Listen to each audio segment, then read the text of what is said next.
So, as part of Austen Month, we said we'd look into the adaptations of Austen's novels, and as such, here we are discussing our first TV adaptation.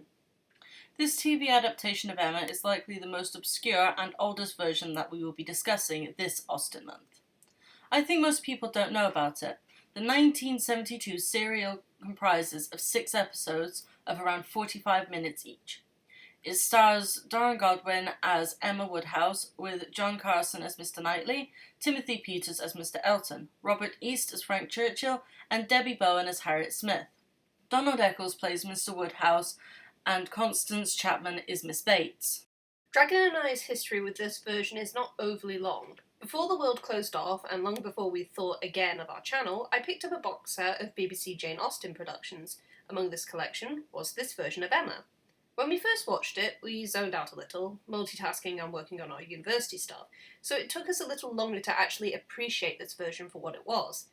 It certainly did not help that we kept comparing it to the 2009 version, which we had already seen at this point. Right, let's get to it.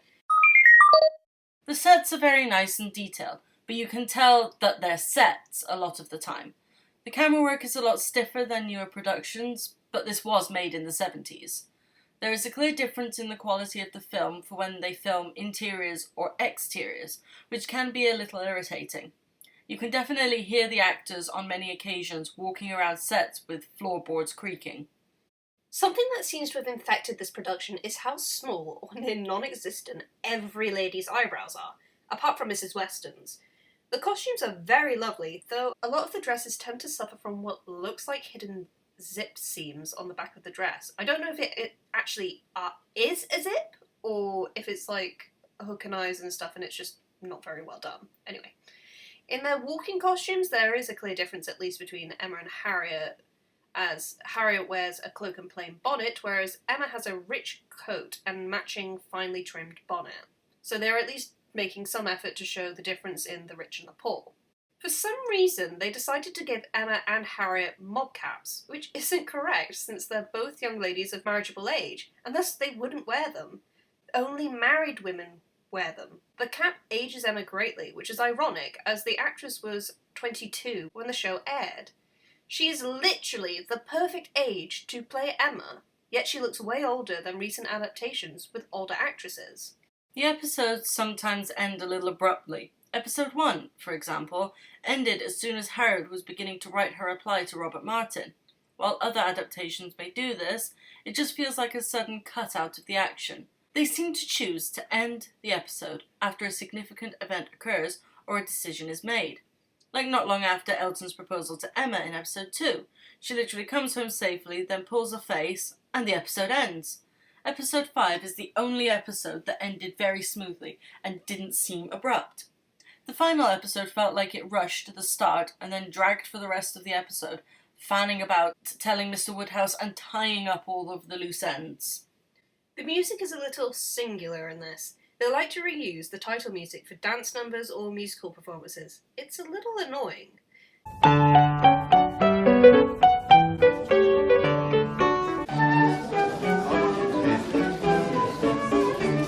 Dances are often skipped over until the ball at the crown. I can see why, as they're very awkwardly filmed. Darren Godwin's Emma is decent. I'm not the biggest fan of how she seems to always have her eyes open far too wide and constantly raising her eyebrows as she speaks. She comes off a little stiff and seems almost devoid of the youthfulness and energy she should have at many a point, especially in early episodes. She does, however, come off very haughty and thinking herself above everyone, which is quite in keeping with her character.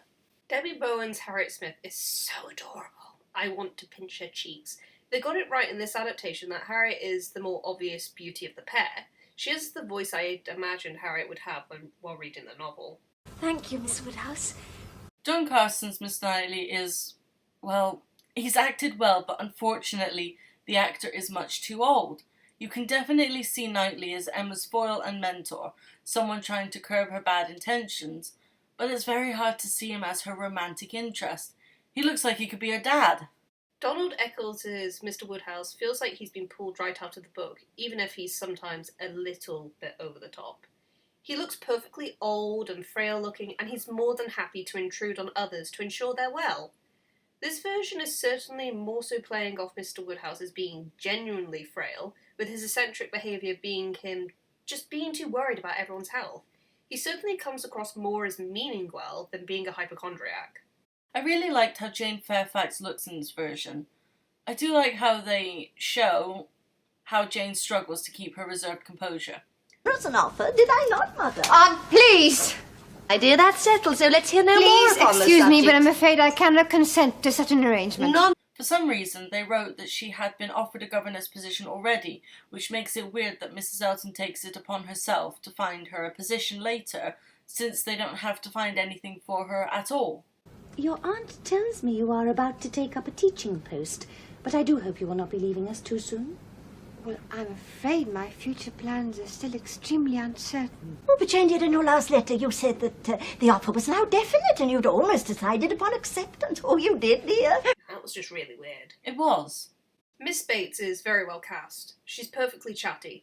I like the little detail that others have to keep telling her to be quiet when people are playing music because she just can't stop chatting to them. Mrs. Elton is as annoying as possible. She very rarely shuts up as soon as she appears, constantly talking of Maple Grove and her brother-in-law. At one point while watching, I yelled, "Fuck off," and demanded she get abducted by aliens. Mr. Elton didn't leave much of an impression on me. He does his role and that's that. There's nothing overly stand out about this version. Mrs. Goddard has a bit more of a presence in this one than in most adaptations. She physically pops up more often, though she is name-dropped mostly still. There are servants with speaking roles as well. How very good on the production. But there's little personality apart from just answering the questions of their masters. And if you haven't noticed, we haven't mentioned Frank Churchill because, as Dragon said about Mr. Elton, didn't leave much of an impression. When Knightley talks to Mrs. Weston on how the friendship between Emma and Harriet will lead to Harriet's expectations being raised and thus ruining her, I feel that it came a mite too early, as the girls had barely interacted at this point. All we as an audience had seen was them meeting and Emma picking her as a new companion. That was it. Mr. Elton states that he gave the charade to Emma in the carriage, when actually he handed it to Harriet in this version. That's a bit of a goof. We know the dialogue comes from the book, but surely they noticed that? Okay, so, at the Coles party, Emma says no to dancing with some random guy and then immediately accepts Frank. Social faux pas. No. Badly done, Emma. Badly done. There are times in this where it does look like Emma is being very genuine about Jane, like when she defends her from Frank's jabs and when she guides Jane in for dinner at Hartfield. As a fellow member of her sex, I feel I must come to her defence. I shall go across and quite casually compliment her on it. See whether she changes colour. Mr. Churchill, you really are too unkind. She says she dislikes her, but acts friendly, seemingly without a veneer. There was a tasty little hint of Frank and Jane at the ball. Miss Bates was insisting that Jane wear her shawl, Frank was having a cheeky snoop, Jane was refusing and only wore her shawl when Frank placed it on her shoulders. Shipping. I'm actually surprised that Jane wasn't there for Box Hill. They had the excursion occur on the same day as the Donwell visit, so she wasn't there because she'd already left. It's really important for her to be there to see how it affects Miss Bates, doubled with Frank flirting with Emma. This whole event is the reason why she doesn't want to see Emma afterward, and part of the reason she accepts the governess position. Not because of Frank's dedication to Mrs. Churchill, as this version likes to say. I cannot believe that Mr. Weston laughed at Emma's jab at Miss Bates on Box Hill. Be limited to only 3, Miss Bates. That is the difficulty. In fact, the scene didn't come off as uncomfortable as it was supposed to, and the whole point is we're not supposed to understand Emma's point of view that Miss Bates didn't take it badly, because you don't see much of a reaction. Mrs. Weston never looks pregnant. They seem to think that a larger actress than the others would make you think pregnant, but she never has a bump and isn't even that large. As a big noodle myself, fuck you. Chunky or chubby does not mean pregnant. Preach! As Austen herself said, Emma is a heroine who no one but myself will much like, and I have to admit, I'm not a fan of this version's Emma. I'd have to agree there. She does come across a bit too much. Yeah, like, this is definitely one of those Emma adaptations where you don't like Emma because of how she acts. Agreed. And that is a good thing, because it is so close to the book, but I think a lot of adaptations make Emma more likeable since she is the protagonist. But you don't... Despite how much time we spend there, you don't really get to know Emma. No, I'd agree there. You don't really get to know her. And going on to a couple of characters that we just mentioned, because they were there and that's that, both Mr. Elton and Frank Churchill, there's no presence to them. There's nothing more than they're there, they fulfill their role, they fulfill their plot point, and that's that. Yeah, like, nothing really stood out to me about them, unlike the other versions that we've seen that we'll be covering later. There's just... nothing hits me about them, like... They're just there. Yeah. They're average at best. Yeah, they are pretty much... If there was a tier list of, like, actors playing the role, like, they're just kind of... You put them on the... They do what they're supposed to do. Yeah.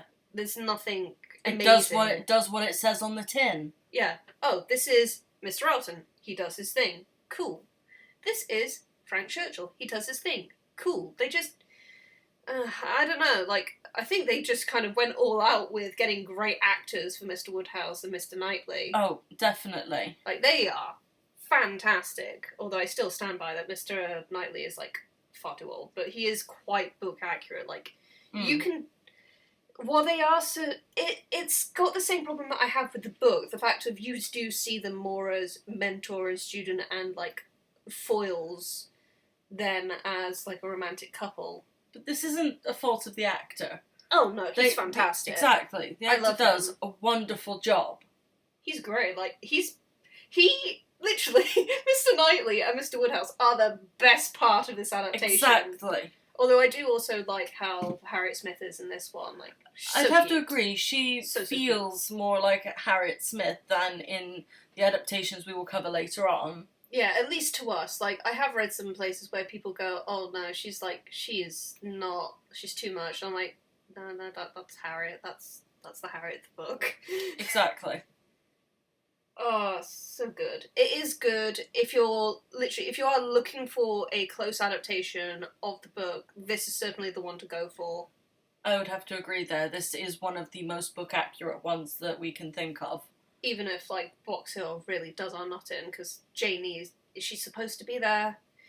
But yeah, it was really weird, actually, the fact that there are points going on about Jane and Emma that they actually do seem to have, like, friendly interactions. Exactly. Like, they have, like, that one moment, I think, in the 2009 one, which we obviously don't mention in that video, but there's just, like, one moment when Mrs. Elton's around where, like, Emma supports her about the post thing, but there's a lot more moments like that in this. Oh, definitely. Where, like, she does seem to, like, act really... But... They act like friends, and it's not, like... There's I get the feeling that those two actresses have, like, a really good chemistry with one another. I would agree. But no, definitely it seems like those two are more friendly in this version. Yeah, which is so weird, because, like, when you see Emma and Harriet, like, you don't get that warmth that you get in those, like... Strange. It's so weird. Like, she's supposed to dislike Jane, but, like, they clearly got on really well. Most it definitely. has to be that. Most definitely. This version is not awful by any means. It's a good adaptation of the book. In fact, it is a very close adaptation, and has its clear merits in some cast. But there are certainly more entertaining versions that aren't held back by age and stiff acting.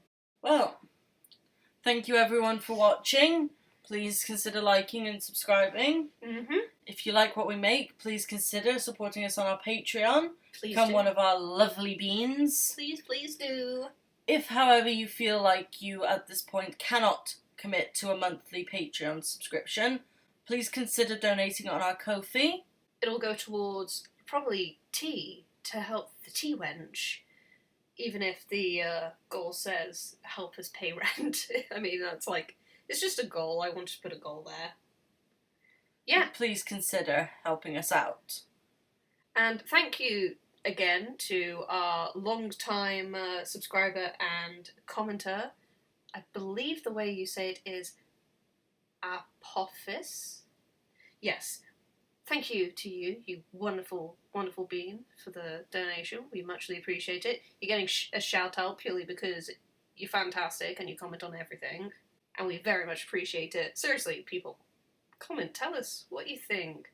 We love to hear things in chat, even if I take forever to respond to comments sometimes. We do very much appreciate it, so I say thank you as well to you, App. Mwah! Kisses for you. You get hugs from the adorable Lime and the great noodle that is Dragon. Yeah. Yeah. Okay, yeah, Lime out! Dragon out.